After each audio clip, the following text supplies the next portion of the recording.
সিলেট টেস্টে ভালো অবস্থানে বাংলাদেশ, ইনিংস পরাজয় এড়াতে ব্যাট করছে আয়ারল্যান্ড। মাঠের চিত্র জানাতে সরাসরি যুক্ত হচ্ছেন সহকর্মী মোহাম্মদ আদনান। আদনান, ম্যাচের ভাগ্য সম্পর্কে আমাদের জানাবেন।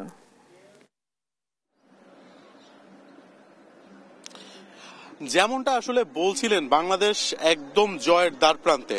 বাংলাদেশের হাতে আর তিনটি উইকেট নিলেই সিলেট জয় হয়ে যাবে। আসলে যে সকাল থেকে যেমনটা ভাবা হচ্ছিল, উইকেট যেমন গতকালকে বেশ টার্ন ছিল, আজকে সকালেও হয়তো টার্নটা থাকবে বা এমনটা ভাবা হচ্ছিল, কিন্তু তা দেখা যায়নি। ভালভার্নি এবং ম্যাকব্রাইন তারা আসলে দুর্দান্ত একটি পার্টনারশিপ করে, 66 রানের একটি পার্টনারশিপ তারা করে।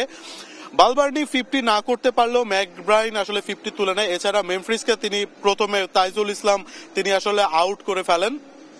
এরপর ভালভার্নি এবং ম্যাকব্রাইনের যে পার্টনারশিপটি হয়, সেই পার্টনারশিপটি ভেঙে দেয় হাসান মুরাদ। সব মিলিয়ে এখন লাঞ্চ ব্রেকে আছে, এখনো 100+ রান আয়ারল্যান্ডকে করতে হবে আসলে লিড নেওয়ার জন্য। আর বাংলাদেশের দরকার 3টি উইকেট। হয়তো আর সম্ভাব্য 1 থেকে 2 ঘন্টা খেলার হতে পারে, খুব জলদি আসলে উইকেট নিয়ে নিবে বাংলাদেশ। হয়তো আর এক ঘন্টার মধ্যে উইকেট নিয়ে নিলে হয়তো খেলা শেষ। আপাতত এইখান সিলেট ইন্টারন্যাশনাল ক্রিকেট স্টেডিয়াম থেকে সর্বশেষ আপডেট জানা দেওয়া হচ্ছিল।